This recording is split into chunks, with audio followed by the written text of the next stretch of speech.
often been billed as one of the biggest royal debacles in recent times. But why is that? And more importantly, was somebody actually not telling the truth? As ever, let me explain. Hi, good morning. Neil Sean here. Nice to see you. Shall we have a wave? Yes. It's nice that I've got these last few, well, it's hopefully, maybe a few weeks where we don't need the coat. Apparently, oh yes, it's all going to be coming down. We're going to have high winds, all that sort of stuff. Don't you get fed up when it gets to that weather? I know. People say, oh, I'm a winter person. What's to like about winter? More clothes, battling on the tube or the bus. If you're going out and you've got a walker or a stick or whatever, you've got all that to carry. Not easy. I'm glad you agree. Yeah, with the summer you can slim things down, can't you? You know what I mean? Yes, you see, you're my sort of person. I can sense that. I don't like all of this where you have to. And then if you go shopping, you've got even more, haven't you? What's your feelings on trolleys? Do you know what trolleys are? Wheels, bit of a truck. Yeah, no, don't get told off if I mention stuff like that. Back as ever to your breaking roll story of the day. What I find fascinating about this, when you look back, I remember this, alleged royal scandal at the height of when it was unfolding, because this particular show, It's a Knockout, was a mega successful show for BBC television way back in the 70s and 80s. It was a bit of a daft show, really, where I suppose you might call it a mixture of gladiators, ice warriors, all of that sort of stuff, with people climbing over walls and, the usual stuff. Now, what happened was that Prince Edward, who was a fledgling TV producer at the time, decided that he was going to do It's a Royal Knockout. You may have heard of it.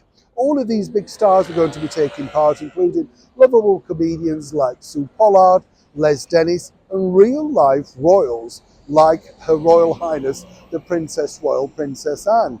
That's right, the Duchess of York, Sarah Ferguson, who told me that she didn't really mind getting involved because she just thought she was supporting a younger member of the family. I mean, what was so wrong in that? Her Majesty the Queen thought this was a terrible idea, up there with the 1969 documentary.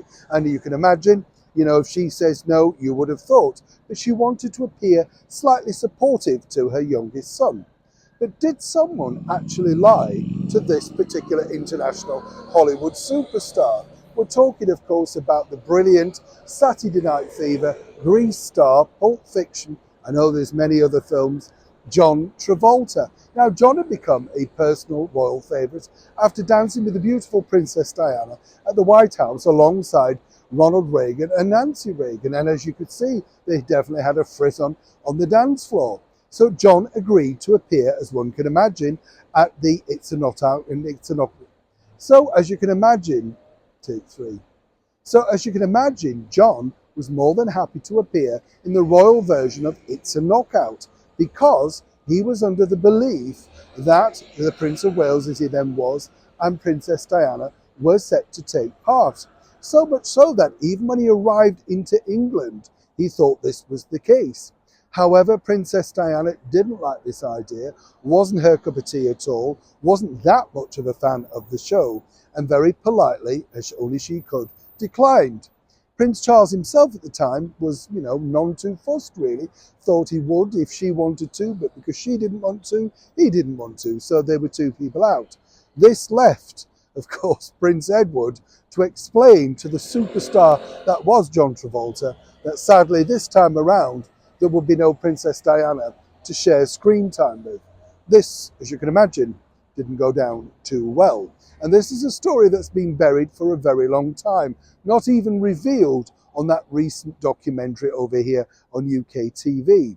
The reason why I share this is quite simply this. When you think about it, it doesn't matter who you are, what you are, or the level of fame that you've reached. Somewhere along the line, exploitation happens. And when you think about it also, It's a Knockout turned out to be a monumental disaster for the British monarchy. It took many years for that to recede. But now when you look at it, you see it as a bit of harmless fun. But did you know it's never allowed to be screened on British television ever again? Perhaps John Travolta got his wish after all. Neil Sean in the very heart of London.